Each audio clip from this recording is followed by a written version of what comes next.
क्या हाल है दोस्तों, welcome to learning light Hindi YouTube channel.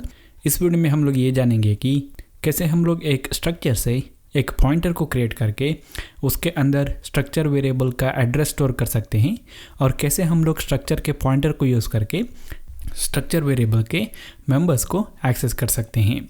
तो यहाँ पे मैंने कुछ कोड ऑलरेडी लिखा है। मैंने stdio.h हेडर फाइल को हमारे प्रोग्राम पे इंक्लूड किया है। उसके बाद मेन फंक्शन है। मेन फंक्शन के अंदर मैंने एक स्ट्रक्चर को डिफ़ाइन किया है और उसका नाम है स्टूडेंट। और उसके बाद मैंने यहाँ पे एक स्ट्रक्चर वेरिएबल को डिफ़ाइन किया है, उसका नाम है अनिल। और बाद में यहाँ पे मैं प्रिंटफ फंक्शन को यूज़ करके इस स्ट्रक्चर वेरिएबल के अंदर जो वैल्यू मैंने स्टोर किया था, नेम और एज, उसे मैं डिस्प्ले कर रहा हूँ। अगर आपको स्ट्रक्चर्स के बारे में नहीं पता है तो आप लोग मेरे ट्यूटोरियल्स देख सकते हैं, सब लिंक डिस्क्रिप्शन पे मैं दे दूँगा। यहाँ पे अगर हम लोग इस प्रोग्राम को रन करते हैं तो आउटपुट आ जाएगा name equal to Anil, age equal to 30। Structure variable को यूज़ करके उसके मेंबर को एक्सेस करने के लिए हम लोग यहाँ पे डॉट ऑपरेटर को यूज़ कर रहे हैं और इसे कहा जाता है स्ट्रक्चर मेंबर ऑपरेटर। यहाँ पे जो हमने डॉट ऑपरेटर यूज़ किया है इसे यूज़ करके हम लोग एक स्ट्रक्चर वेरिएबल से उस वेरिएबल के जो मेंबर्स है, स्ट्रक्चर मेंबर्स है, उन्हें एक्सेस कर सकते हैं। अभी हम लोग बात करेंगे पॉइंटर्स के बारे में। पॉइंटर एक स्पेशल टाइप का वेरिएबल है जिसके अंदर हम लोग किसी और वेरिएबल के मेमोरी एड्रेस स्टोर कर सकते हैं। अगर हमारे प्रोग्राम में एक इंटीजर वेरिएबल है, फॉर एग्जांपल इसे कहेंगे x, और हमारे पास एक इंटीजर पॉइंटर है p, तो यहाँ पे इस p के अंदर हम लोग ये जो x वेरिएबल है इसके मेमोरी एड्रेस को स्टोर कर सकते हैं। यहाँ पे ये जो एम्परसैंड सिंबल है ये एड्रेस ऑफ ऑपरेटर है। जब हम लोग इस ऑपरेटर को किसी वेरिएबल के साथ यूज़ करते हैं तो हमें उस वेरिएबल का मेमोरी एड्रेस मिलता है। यहाँ पे इस इंटीजर पॉइंटर p के अंदर हम लोग एक इंटीजर वेरिएबल के मेमोरी एड्रेस को स्टोर कर रहे हैं। इसी तरह हमारे प्रोग्राम में हम लोग एक स्ट्रक्चर के पॉइंटर को भी क्रिएट कर सकते हैं और उस पॉइंटर के अंदर हम लोग एक स्ट्रक्चर वेरिएबल के मेमोरी एड्रेस स्टोर कर सकते हैं। एक स्ट्रक्चर के पॉइंटर को क्रिएट करने के लिए हमें पहले टाइप स्पेसिफाई करना पड़ता है। तो यहाँ पे होगा स्ट्रक्ट स्टूडेंट, क्योंकि यहाँ पे जो एक स्ट्रक्चर हमने डिफ़ाइन किया है वो है स्टूडेंट। पॉइंटर डिफ़ाइन करने के लिए हमें यूज़ करना है स्टार और पॉइंटर के लिए नेम देना है। तो यहाँ पे मैं कहूँगा ptr। जैसे हम लोग इंटीजर वेरिएबल के लिए पॉइंटर क्रिएट करते थे उसी तरह यहाँ पे हम लोग पॉइंटर क्रिएट कर सकते हैं। फॉर एग्जांपल ये टाइप है और ये पॉइंटर का नाम है ptr और यहाँ पे ये स्टार इंडिकेट करता है कि ये एक पॉइंटर है। अभी हम लोग इस पॉइंटर ptr के अंदर स्ट्रक्चर स्टूडेंट को यूज़ करके क्रिएट किया गया किसी भी वेरिएबल का मेमोरी एड्रेस स्टोर कर सकते हैं। यहाँ पे इस प्रोग्राम में मैंने अनिल वेरिएबल को क्रिएट किया है जो इस स्ट्रक्चर स्टूडेंट को यूज़ करके बनाया गया है।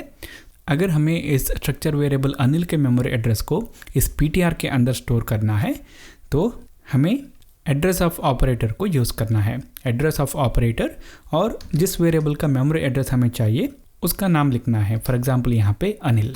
अभी हम लोग क्या कर सकते हैं, जो मेमोरी एड्रेस हमें मिलता है उसे हम लोग इस ptr के अंदर, ptr पॉइंटर के अंदर स्टोर कर सकते हैं। यहाँ पे अभी ये ptr पॉइंटर इस अनिल वेरिएबल के मेमोरी एड्रेस कंटेन करेगा। जब हम लोग इस स्ट्रक्चर मेंबर वेरिएबल या फिर डॉट ऑपरेटर को यूज़ करते हैं स्ट्रक्चर के मेंबर को एक्सेस करने के लिए स्ट्रक्चर वेरिएबल से, तो हमें लिखना पड़ता है वेरिएबल का नाम डॉट और जो भी मेंबर है वो, फॉर एग्जांपल एज। यहाँ पे अभी अगर हमें इस ptr को यूज़ करके, स्ट्रक्चर पॉइंटर को यूज़ करके अगर हमें स्ट्रक्चर के मेंबर को एक्सेस करना है तो कैसे कर सकते हैं। तो यहाँ पे इस डॉट ऑपरेटर को काम करने के लिए एक स्ट्रक्चर वेरिएबल चाहिए, पर यहाँ पे ये ptr एक स्ट्रक्चर वेरिएबल का मेमोरी एड्रेस को कंटेन कर रहा है। और यहाँ पे ptr को यूज़ करके अगर मुझे जो स्ट्रक्चर वेरिएबल का मेमोरी एड्रेस वो कंटेन कर रहा है उस स्ट्रक्चर वेरिएबल का एज चाहिए तो हम लोग ptr.age नहीं लिख सकते, क्योंकि इस डॉट ऑपरेटर को या फिर स्ट्रक्चर मेंबर वेरिएबल को काम करने के लिए यहाँ पे स्ट्रक्चर वेरिएबल चाहिए।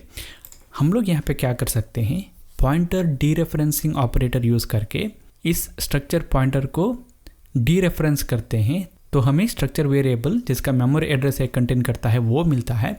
बाद में हम लोग डॉट ऑपरेटर को यूज़ कर सकते हैं। मतलब है कि यहाँ पे अगर हम लोग पॉइंटर डीरेफरेंसिंग ऑपरेटर यूज़ करते हैं जो जिन्हें डिनोट किया जाता है स्टार से, तो ये स्टार PTR जो है ये स्ट्रक्चर वेरिएबल जो है उस पर पॉइंट करेगा।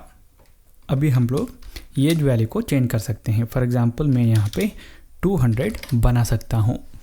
अभी अगर मैं इस प्रोग्राम को सेव करके रन करता हूँ तो आप लोग देख सकते हैं name equal to Anil, age equal to 200 आया है।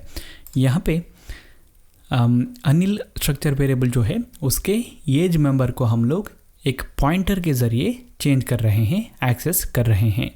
एक स्ट्रक्चर के मेंबर को अगर हमें एक पॉइंटर से एक्सेस करना है तो हम लोग इस तरह कर सकते हैं। सी प्रोग्रामिंग लैंग्वेज में एक और इजी मेथड भी अवेलेबल है, वो है कि हम लोग एक और ऑपरेटर को यूज़ कर सकते हैं और वो है एरो ऑपरेटर। इस एरो ऑपरेटर को स्ट्रक्चर पॉइंटर ऑपरेटर भी कहा जाता है और इसे डिनोट किया जाता है माइनस सिंबल और ग्रेटर सिंबल से। इस तरह इस एरो ऑपरेटर की मदद से हम लोग एक स्ट्रक्चर पॉइंटर से वो पॉइंटर जिस स्ट्रक्चर वेरिएबल का मेमोरी एड्रेस कंटेन कर रहा है उस स्ट्रक्चर वेरिएबल के मेंबर को एक्सेस करने के लिए मदद करता है। तो यहाँ पे अगर मुझे इस स्ट्रक्चर पॉइंटर PTR को यूज़ करके अनिल वेरिएबल के एज वैल्यू को चेंज करना है तो यहाँ पे मैं लिख सकता हूँ PTR, उसके बाद एरो ऑपरेटर जिसे डिनोट किया जाता है माइनस सिंबल और ग्रेटर देन सिंबल से। उसके बाद यहाँ पे ये हाईलाइट करके दे रहा है कि कौन सा मेंबर चाहिए, तो यहाँ पे मैं एज को रेफर कर सकता हूँ और बाद में यहाँ पे वैल्यू स्पेसिफाई कर सकता हूँ, फॉर एग्जांपल 100। तो यहाँ पे इस एरो ऑपरेटर के बीच में आप लोग स्पेस नहीं डाल सकते। ये जो माइनस और ग्रेटर देन सिंबल है इसके बीच में आप लोग स्पेस नहीं डाल सकते, इसे साथ में लिखना पड़ता है। अभी अगर मैं इस प्रोग्राम को सेव करके रन करता हूँ तो यहाँ पे आप लोग देख सकते हैं एज अभी 100 आया है। पहले हमने एज वैल्यू स्पेसिफाई किया था 30, बाद में मैंने इस मेथड को यूज़ करके पॉइंटर डीरेफरेंसिंग ऑपरेटर को इस पॉइंटर PTR के साथ यूज़ करके एज मेंबर को एक्सेस करके मैंने वैल्यू चेंज किया था। उसके बाद मैंने यहाँ पे इस स्ट्रक्चर पॉइंटर ऑपरेटर को यूज़ करके एज मेंबर को चेंज किया था, एज मेंबर का वैल्यू चेंज किया था, 100 बनाया था। तो अभी ये वैल्यू यहाँ पे डिस्प्ले हो रहा है क्योंकि ये लेटेस्ट वैल्यू है जिसे हमने अपडेट किया है। यहाँ पे ये स्ट्रक्चर पॉइंटर ऑपरेटर है, ये कुछ इस तरह काम करेगा। यहाँ पे जब हम लोग पॉइंटर डीरेफरेंसिंग ऑपरेटर को स्ट्रक्चर पॉइंटर के साथ यूज़ करके बाद में हम लोग ये जो स्ट्रक्चर मेंबर ऑपरेटर को यूज़ करते हैं तो इसी तरह ये एरो ऑपरेटर काम करेगा। तो जब भी हम लोग हमारे प्रोग्राम में स्ट्रक्चर के पॉइंटर क्रिएट करते हैं तो हम लोग इस एरो ऑपरेटर को यूज़ करेंगे। आप इस तरह भी कर सकते हैं, ठीक है। अभी यहाँ पे जब आप लोग इस पॉइंटर डीरेफरेंसिंग ऑपरेटर यूज़ करते हैं तो आपको ये मेक श्योर करना पड़ेगा कि आप यहाँ पे ये पैरेंथेसिस जो है जैसे मैंने यहाँ पे यूज़ किया है इस तरह यूज़ करना है। क्योंकि अगर हम लोग यहाँ पे पैरेंथेसिस यूज़ नहीं करते हैं तो क्या होता है कि यहाँ पे अभी डॉट ऑपरेटर है और ये स्टार है, पॉइंटर डीरेफरेंसिंग ऑपरेटर है।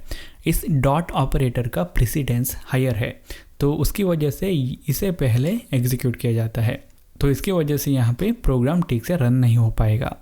अगर हम लोग यहाँ पे पैरेंथेसिस को यूज़ करके इससे ग्रुप बनाते हैं तो पैरेंथेसिस के अंदर जो भी है उसको हायर प्रेसिडेंस किया जाता है, उसे पहले कंसिडर किया जाता है। तो पहले पॉइंटर डीरेफरेंसिंग होगा, बाद में इस स्ट्रक्चर मेंबर ऑपरेटर या फिर डॉट ऑपरेटर को यूज़ करके मेंबर को एक्सेस किया जाएगा। तो ये हुआ दोस्तों इस वीडियो में। इस तरह हम लोग अगर हमारे प्रोग्राम में एक स्ट्रक्चर का पॉइंटर है तो इस तरह हम लोग उस पॉइंटर को यूज़ करके स्ट्रक्चर वेरिएबल के मेंबर को एक्सेस कर सकते हैं। अगर आपको ये वीडियो अच्छा लगे तो लाइक कीजिए, अच्छा नहीं लगे तो डिसलाइक कीजिए। अगर आप कुछ कहना चाहते हैं तो कमेंट कीजिए। इसी तरह के और वीडियोस देखने के लिए मेरे इस चैनल पे सब्सक्राइब कीजिए।